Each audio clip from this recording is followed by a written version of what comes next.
সন্তানের মাথায় হাত রেখে 7 বার যদি আল্লাহ তাআলা দুটি নাম করতে পারেন, ইনশাআল্লাহ তাআলা আপনার সন্তান সফল হয়ে যাবে। অনেকে আছেন আমাদের কাছে এই ব্যাপারটা নিয়ে বারবার বলেন যে হুজুর সন্তান তো কথা শুনে না, অনেকে আছে সন্তানের ব্রেইন কম, তো কোন কাজ করলে কোন দোয়া করলে আমার সন্তান অনেক বেশি শাইন করতে পারবে, অনেক ভালো কিছু করতে পারবে। তো তাদের জন্য এই আমলটা করবেন। 1 নম্বর হচ্ছে আল্লাহ সুবহানাহু ওয়া তাআলার একটি নাম আছে বাররু। আপনি সন্তানের মাথায় হাত রেখে পড়বেন ইয়া বাররু, এটা 7 বার পড়বেন।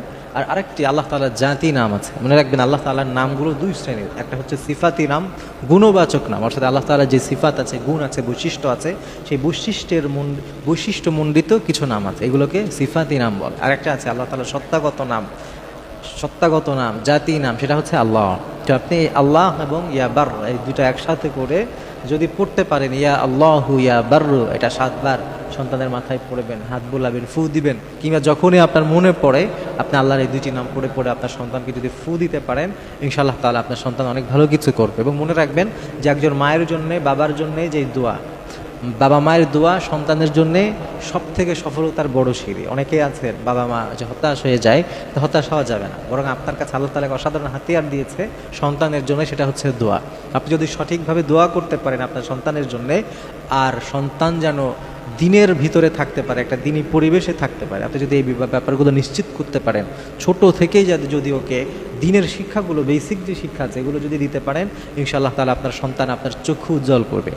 অনেকেই আছে যে দুনিয়ার ব্যাপারে, সন্তানের দুনিয়ার ব্যাপারে অনেক বেশি সচেতন। আমার ছেলে এটা যেন ভালো পড়াশোনা করে, ভালো জায়গায় চাকরি হয়, ও যেন অনেক ভালো কোম্পানিতে জব করতে পারে, এই ধরনের অনেক টেনশন বাবা মায়ের আছে। কিন্তু আমার সন্তানটা যেন 5 ওয়াক্ত নামাজি হতে পারে, আমার সন্তানটা যেন আল্লাহ নবীজির একেবারে শ্রেষ্ঠ উম্মত হতে পারে, এটা নিয়ে কিন্তু অনেকের মাথা ব্যথা নাই, ঠিক কিনা প্রিয় ভাইয়েরা? এই জন্যে বাবা মা যদি সত্যিকার অর্থে সন্তানের সফলতা চায়, ওই বাবা মায়ের 1 নম্বর কাজ হবে সন্তানের আখিরাতটাকে গুছিয়ে দেওয়া। দুনিয়া তো আজকে কালকে পরশু যেভাবে হোক কেটে যাবে। আপনি যদি খেয়াল করেন দেখবেন অনেক এরকম পঙ্গু মানুষ ভিক্ষা করে বেড়াচ্ছে রাস্তায় রাস্তায়, যারা বুড়া হয়ে গেছে। তার মানে একটা বুড়া মানুষ, সে বুড়া হয়ে গেছে পঙ্গু অবস্থায়, ফকির অবস্থায়, তাও তো তার জীবনটা কেটে গেছে।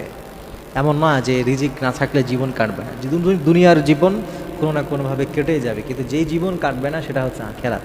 এই জন্য প্রিয় ভাইয়েরা, সন্তানের জন্য আখেরাতের সফলতা যেন সে পায়, এটার জন্য সব থেকে বেশি মেহনত করা। এর পাশাপাশি দুনিয়ার জীবন নিয়েও, দুনিয়ার জিন্দেগি, এটা নিয়েও আপনি চেষ্টা করবেন। তো এই 2টা কাজ যদি করতে পারেন, ইনশাআল্লাহ তাআলা আপনার সন্তান দুনিয়া আখেরাতে আপনার সফলতার কারণ হবে এবং ওর নিজের সফলতারও কারণ হবে।